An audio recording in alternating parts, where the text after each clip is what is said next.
Hello বন্ধুরা, তোমরা সবাই কেমন আছো? আশা করি ভালো আছো। আমিও খুব ভালো আছি।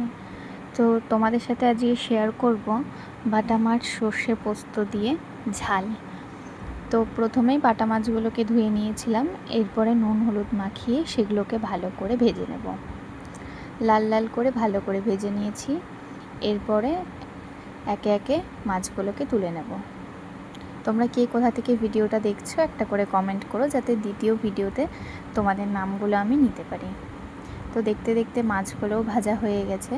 এরপরে সর্ষে পোস্ত কালো জিরে ভালো করে বেটে নিয়েছি।